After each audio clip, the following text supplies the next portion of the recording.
Siema, tu Wahacz. Hyundai mocno eksperymentuje ze swoimi nowymi samochodami elektrycznymi, ponieważ po ciekawym Ioniqu 5 dostajemy Ionika 6, który wygląda jakby był wyciągnięty z jakiejś gry typu Cyberpunk, a nie z salonu Hyundai, gdzie stoi na przykład koło i20 albo jakieś i30. Sprawdźmy, co ten model oferuje poza wyglądem. Na projekcie nadwozia warto jednak się skupić trochę dłużej, ponieważ Hyundai Ioniq 6 jest naprawdę unikalnym pod kątem wyglądu autem i niby jest on sedanem, ale jest przy okazji oparty o tak zwaną koncepcję streamlinera, czyli pojazdu mechanicznego, którego budowa podporządkowana została minimalizacji oporu powietrza i ten trend w pierwszej połowie XX wieku zapoczątkowały chociażby koleje. Nie mają one ekskluzywności na powiedzmy streamlineryzm, ale w samochodach rzadko spotyka się projekty o tak bardzo opływowym kształcie i to sprawia, że Hyundai Ioniq 6 jest modelem, za którym dużo osób aktualnie się ogląda i jak sądzę, jeszcze dużo czasu będzie on wzbudzał zainteresowanie swoją bryłą nadwozia. W każdym razie Ioniq 6 może się podobać nie tylko ze względu na wygląd linii bocznej, ale też przodu i tyłu, bo z każdej strony moim zdaniem prezentuje się bardzo dobrze i naprawdę można poczuć się, patrząc na to auto z zewnątrz, jakby się miało styczność z tworem z gry Cyberpunk czy filmu Blade Runner. Hyundai w przypadku Ionika 6 zastosował tylko jedną wersję wyposażeniową, więc nie trzeba dopłacać żadne pakiety stylistyczne w droższych odmianach. Zawsze mamy też 20-calowe felgi. Dorzucić można za to 4500 zł za matowy lakier obecny w egzemplarzu testowym, a perłowe albo metaliki kosztują 2900 zł. W kabinie testowanego modelu mamy dosyć minimalistyczny projekt z ciekawie komponującymi się ze sobą liniami, zwłaszcza tymi na łączeniu drzwi z deską rozdzielczą. Całość wypada moim zdaniem bardzo dobrze, bo pod kątem nietuzinkowości nadąża za tym, co reprezentuje nadwozie, a zarazem mamy też tutaj porcję elegancji odpowiednią do auta tego typu. Mamy też tutaj sympatyczne detale, jak chociażby plus i minus, które znajdują się na pedałach. Czy też lampki na kierownicy, których kolorystyka sygnalizuje, który z trybów jazdy aktualnie wybraliśmy. Co najważniejsze jednak, Hyundai nie eksperymentował, jeśli chodzi o sposób obsługi. Panel klimatyzacji jest co prawda oparty o przyciski dotykowe, no ale nie został ukryty w żadnym menu. Każdy z przycisków ma dla siebie odpowiednio dużo miejsca. Nad panelem jest rząd już fizycznych przycisków do przełączania się po modułach w systemie inforozrywki, czy też przybliżania, oddalania mapy, regulacji głośności. Klimatyzacja swoją drogą pracuje moim zdaniem zbyt głośno, jak na samochód tej klasy, nawet na najniższym poziomie. Mamy też zwykłe przyciski do sterowania centralnym zamkiem czy szybami, tylko przeniesione z drzwi na tunel środkowy, ponieważ Hyundai chciał, aby drzwi były maksymalnie minimalistyczne, że tak powiem, jeśli chodzi o przyciski. W związku z tym sterowanie lusterkami powędrowało obok kolumny kierowniczej. Korzystając z systemu inforozrywki też nikt, kto miał styczność z Hyundaiami z ostatnich lat, nie będzie czuł się zagubiony, ponieważ mamy tutaj takie samo oprogramowanie, tylko z białą szatą graficzną, którą można sobie zamienić na czarną w ustawieniach, ekran na 12 cali i bardzo dobrą jakość. Menu główne oparte jest o kafelki, których kolejnością można sterować. Wewnątrz poszczególnych modułów mogą się one wyświetlać albo pełnoekranowo, albo można sobie z boku podzielić ten ekran pomiędzy różne funkcje.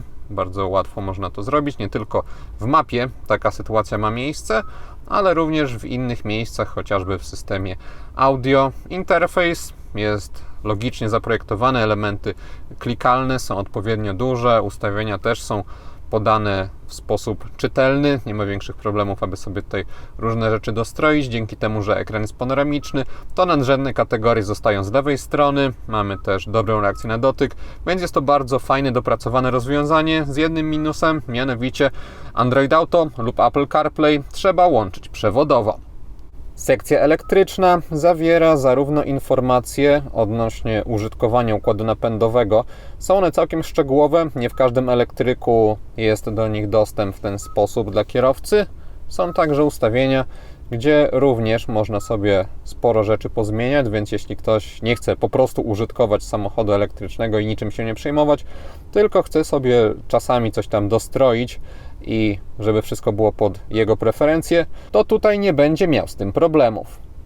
Wspólne z innymi Hyundaiami, również tymi spalinowymi, jest również oprogramowanie elektronicznych zegarów. Jest tylko zmieniona szata graficzna na bardziej bajerancką, ale jeśli chodzi o możliwości personalizacji, to można zmieniać tylko to, co będzie na środku i nie ma zbyt wielu elementów. Już wszystkie Wam pokazałem, zatem jak na w pełni elektroniczne rozwiązanie jest to dosyć biedna funkcjonalność, no ale fakt zostaje, że te wszystkie najważniejsze rzeczy związane z działaniem samochodu są podane i to w sposób przejrzysty. Jeśli chodzi o sterowanie z kierownicy, to tutaj Hyundai też nie eksperymentował i dobrze, ponieważ układ, w którym tutaj obsługuje się komputer na zegarach, tutaj mamy sterowanie aktywnym tempomatem, a z prawej strony mamy obsługę systemu audio, programowalny przycisk, odrzucanie odbiór połączeń, dodatkowo jeszcze przycisk do zmiany trybów jazdy, który już pokazywałem. Jest to moim zdaniem optymalne pod kątem ergonomii. Tryby jazdy zmienia się z kolei w niestandardowy sposób przy pomocy joysticka za kierownicą, który jest odpowiednio duży, trochę może zbyt nisko ulokowany jak dla mnie, no ale po chwili przyzwyczajenia nie ma problemów, aby z niego korzystać.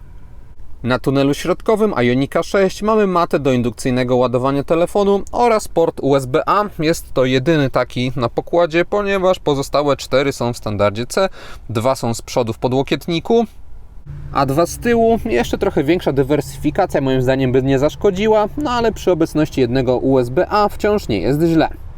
Z tyłu skorzystać można także z gniazda 230V. Tak jak wspominałem, Hyundai nie bawi się w przypadku Ionika 6 w półki wyposażeniowe, tylko postawił na jedno naprawdę dobrze wyposażone wcielenie tego samochodu nazywające się Unique. Na pokładzie dostaje się wszystko, czego można oczekiwać od luksusowego, dużego sedana, bo mającego 488 cm długości i 188 cm szerokości, bo poza ekranami w kabinie, które pokazywałem, są też kamery 360 stopni, elektryka foteli wraz z podgrzewaniem i wentylacją, komplet systemu bezpieczeństwa, matrycowe światła LED, elektryczna klapa bagażnika i sporo innych drobiazgów, które sprawiają, że płacąc niemało, bo minimum 284 900 zł, można poczuć się od razu naprawdę docenionym pod kątem poziomu luksusu i dodatków na pokładzie. Jedynym elementem wyposażenia, który wymaga dopłaty, są elektroniczne lusterka za 8000 zł i nie dziwię się temu, że są one opcją, bo jest to specyficzna rzecz i na przykład, gdy miałem z nimi styczność kiedyś w Hondzie E, to miałem też większe problemy, aby ogarnąć odległość i położenie obiektów z boku niż w takich zwykłych. Nie wiem jak to jest w przypadku Ionika 6, bo jak widzieliście do jazdy dostałem egzemplarz ze zwykłymi lusterkami, no ale dobrze, że jest to bajer tylko dla chętnych. Ceny samochodu zróżnicować można też układami napędowymi, bo akumulatory co prawda zawsze mają 77 kWh, ale za wspominane 284 900 zł dostaje się napęd na tył i 229 koni mechanicznych, a płacąc 304 900 zł mamy 325 koni oraz napędzane wszystkie koła. Słabszy wariant można mieć też za 3774 zł netto miesięcznie w leasingu operacyjnym u partnera Wahacz TV, czyli firmy Carlis Polska. Taka cena jest przy 20% wpłacie własnej, 4-letnim okresie leasingu i 30% wykupie końcowym. Dodatkowo dla widzów kanału jest fajny bonus, bo wpisując w uwagach do zamówienia na stronie hasło Wahacz Free dostaje się darmowe dostarczenie auta pod wskazany adres. Link do oferty i instrukcję wrzuciłem w opisie filmu. Bonus działa na każdy samochód na carlispolska.pl. Słabszy silnik w Ioniku 6 wcale nie oznacza, że jest on ogólnie słaby, ponieważ ponad 200 koni mechanicznych w samochodzie elektrycznym to solidna moc, a też testowany model jak na auto tego typu wcale nie jest aż tak ciężki, bo waży 1910 kg. To wciąż pokaźna wartość, ale zauważalnie mniejsze SUV-y na prąd potrafią ważyć więcej, no i też twórcy Ionika 6 chwalą się jego bardzo małymi oporami powietrza, co też na pewno wpływa na dynamikę. Tak samochód przyspiesza od 0 do setki.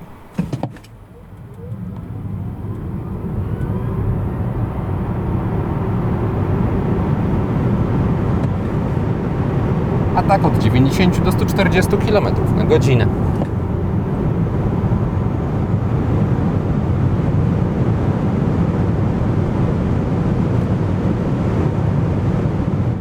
Osiągi w testowanej wersji są moim zdaniem w zupełności wystarczające i o ile ktoś naprawdę nie potrzebuje napędu na 4 koła albo nie ma nielimitowanych funduszy, to nie dopłacałbym do mocniejszego wariantu. Ja bez względu na rodzaj drogi mogę bezproblemowo i bezpiecznie wykonywać różne manewry, w czym pomaga nie tylko po prostu duża moc, ale też typowa dla elektryków natychmiastowa reakcja na wciśnięcie gazu, co zapewnia dużą przewidywalność przyspieszania. Stopień gwałtowności reakcji można różnicować trybami jazdy i w Ioniqu 6 Hyundai w końcu pokusił się nie tylko o te predefiniowane, ale i o tryb indywidualny, w którym można dostroić różne parametry jazdy pod siebie. Niestety po ponownym uruchomieniu silnika trzeba go każdorazowo aktywować. W każdym razie wybrane ustawienia wyraźnie wpływają na czułość gazu, bo na sporcie auto jest naprawdę zrywne i wbija w fotel nawet po przekroczeniu 100 km na godzinę. Na normalu mamy dobry balans, gdzie wciąż czuje się moc, ale nie trzeba się bardzo pilnować wciskając gaz, aby zachować płynność jazdy. Na Eco z kolei wrażenia są trochę mocniej zbliżone do modeli spalinowych i auto jest wtedy bardziej ospałe, przy czym nie traktuję tego jako wady, bo przyznam, że Ioniq 6 swoim ogólnym charakterem nie zachęcał mnie do jakiejś ostrej sportowej jazdy. Jak ktoś będzie chciał, to zwłaszcza wersją z napędem na tył będzie mógł nawet polatać bokami, ale ja traktowałem ten model jako wygodną limuzynę i w takim stylu podróżowania czasami nawet doceniałem tryb Eco, który zapewnia optymalną płynność jazdy, a gdy się mocno wciśnie gaz, to i tak nie ma problemu z wykrzesaniem odpowiedniej dynamiki. Ioniq 6 z racji zastosowania dużego akumulatora 77 kWh zapewnia też spory spokój podczas jazdy, ponieważ przy mieszanym użytkowaniu w warunkach letnich jego realny zasięg oscyluje wokół 450 km. W Warszawie samochód zużywał mi średnio 16-17 kWh na 100 km, na zwykłych drogach poza miastem były to okolice 14 kWh, na drogach ekspresowych zużycie rosło do 21 kWh, a na autostradach do około 26 kWh. Na drogach szybkiego ruchu zatem zasięg szybciej będzie topnieć, ale jadąc trochę wolniej, jakieś umiarkowanie długie podróże międzymiastowe bez większego planowania można odbywać. W razie czego samochód naładować można prądem stałym przez złącze CCS z mocą do 350 kW, co pozwala katalogowo uzupełnić energię do 80% w niespełna 20 minut. Na popularniejszych w Polsce ładowarkach 50 kWh czas ten wydłuża się do około 70 minut. Korzystając z prądu zmiennego i kabla typu drugiego, ładowanie trwa około 7 godzin i wtedy maksymalna moc, jaką obsługuje samochód, to 11 kW. Energię Ioniqa 6 można zużyć nie tylko na jazdę, ale również na ładowanie innych urządzeń przez zwykłą wtyczkę 230V i można to zrobić zarówno z zewnątrz, jak i z wewnątrz. Dla części osób może być to ciekawy dodatek, a pod kątem właściwości jezdnych mamy w Ioniqu 6 wyraźne upłynnienie reakcji na ruchy kierownicą, co jest pożądane, bo stawia one moim zdaniem za mały opór bez względu na ustawiony tryb. Nie odczuwałem tego jednak negatywnie podczas jazdy, bo z Ioniqa 6 też nie jest sportowiec, a mocniej wychylając kierownicę czuje się jednak fajną precyzję i samochód prowadzi się ogólnie lepiej niż SUV-y, nie czuje się też w nim ociężałości elektrycznych i podwyższonych modeli. Zawieszenie zestrojone zostało w testowanym Hyundaiu w kierunku wygody, ale nie bujającej się i stabilność też pozytywnie wpływa na wrażenie z jazdy. Ioniq 6 oferuje za to skuteczne zmiękczanie mniejszych nierówności, też zawieszenie pracuje cicho, no i rozstaw osi robi swoje, zatem gorszą jakość nawierzchni się czuje, ale ona tu zbytnio nie zwraca uwagi i też nie przeszkadza. Pilot obsługujący system dostępu bezkluczykowego ma jajowaty kształt, który może nawiązuje do bryły nadwozia, ale dla mnie jest mało taki wyszukany i niezbyt mi się podoba. Też trochę niższa mogłaby być ta konstrukcja, no i wykonana z lepszej jakości plastiku, ponieważ po 13 000 km, nie wiem co prawda co robili inni testujący z tym pilotem, ale jest tutaj masa różnych ubytków, jakieś przetarcia i nie wygląda to dobrze. W górnej części deski rozdzielczej Ioniqa 6 mamy miękkie tworzywo o miłej dla oka fakturze. Dobrze wyglądają też detale, które spotkać można poniżej. Na drzwiach mamy twardy plastik, ale wysokiej jakości pod kątem wizualnym, też fajnie tutaj przyozdobiony taką falą. Poniżej mamy odpowiednio miękki podłokietnik, ten element. No generalnie bardzo fajnie jest to wszystko ze sobą tutaj zestawione i bardzo dobrze się prezentuje. Na tunelu środkowym nie ma fortepianowej czerni, więc całość można utrzymać w dobrej kondycji. Jakieś detale w postaci przycisków przełączników działają bez zarzutu, też zostały precyzyjnie wykonane. Spasowanie jest wzorowe, zatem ogólnie kabina samochodu robi naprawdę dobre wrażenie jakościowe, a design jeszcze poprawia odczucia. Frontowa szyba i ogólnie kokpit w Ioniqu 6 są dosyć blisko przesunięte kierowcy, co ułatwia manewrowanie przodem, utrudnia to trochę maska, która jest dosyć długa i w ogóle niewidoczna z perspektywy kierowcy właściwie. Widoczność na boki jest dobra, z tyłu poprzekątnej słupek nie jest jakiś bardzo masywny, tylna szyba za to jest dosyć wysoko poprowadzona, pochylona, no i za nią jest jeszcze sporo zupełnie niewidocznego nadwozia. Dlatego bez elektroniki byłoby ciężko. Na szczęście ta elektronika działa bez zarzutu w postaci kamer 360 stopni. Oferują one dobrą jakość. Też mamy różne widoki, których nie ma jakiegoś mocnego przekłamywania tego, co znajduje się po bokach kadru. Jeśli ktoś chce, może sobie odpalić tak trochę bardziej dla bajeru widok 360 stopni, w którym jednak ta perspektywa jest przyzwoicie kontrolowana, no ale w tych zwykłych widokach, które są najistotniejsze, mamy dopracowane i ułatwiające życie rozwiązanie. Kamery podczas użytkowania samochodu mocno się przydają, bo Ioniq 6 może przez swoją bryłę aż tak na to nie wygląda z zewnątrz, ale to jednak kawał samochodu i czuje się to podczas manewrowania. Kamery przydają się także podczas zmiany pasa, ponieważ odpalają się one wraz z kierunkowskazami i dzięki temu minimalizowana jest szansa, że jakiś inny samochód znajdzie się w martwym polu, co jest bardzo fajnym i przydatnym technologicznym bajerem. Niestety wyraźnie gorzej działa wykrywanie, czy nie wjeżdża się na jakąś drogę pod prąd, bo system ten mylił się na tyle często, że nie dało się tego zignorować. Trudno jest to uchwycić na nagraniu, ale na rondach, lewoskrętach, prawoskrętach, czy na skrzyżowaniach albo na węzłach drogowych, w każdej z tych sytuacji zdarzyły mi się w trakcie testu ostrzeżenia, chociaż jechałem zdecydowanie w dobrym kierunku. Uwaga, jedziesz pod prąd. Sprawdź kierunek jazdy. Dekoracyjne oświetlenie w kabinie Ioniqa 6 obecne jest na drzwiach oraz na desce rozdzielczej w wyrazistej formie. Sterować można zarówno jasnością, jak i kolorystyką. Może być albo pojedynczy kolor, albo dwukolorowe kombinacje, czy to przygotowane przez producenta, czy to definiowane przez użytkownika. Instrumenty pokładowe podświetlone zostały już niezmiennie na kolor charakterystyczny dla Hyundai'a, taki jasno-niebieski. On jest na tyle blady, że nie pogarsza czytelności, a tworzy tutaj trochę bardziej taki niecodzienny nastrój i ogólnie bardzo przyjemnie się tutaj podróżuje, gdy jest ciemno. Też są fajne detale, chociażby ten wzorek na drzwiach i to, jak światło się odbija, więc generalnie oświetlenie wnętrza testowanego modelu oceniam bardzo pozytywnie. Pasek świetlny prezentuje też swoją animację w różnych sytuacjach, np. podczas gaszenia samochodu albo jego odpalania. W oświetleniu Ioniqa 6 intensywnie wykorzystywany jest motyw drobnych figur geometrycznych, czy jak kto woli pikseli. Z przodu tworzy to bardzo przyjemny dla oka efekt. W kierunkowskazach w bocznych lusterkach też ten motyw można znaleźć.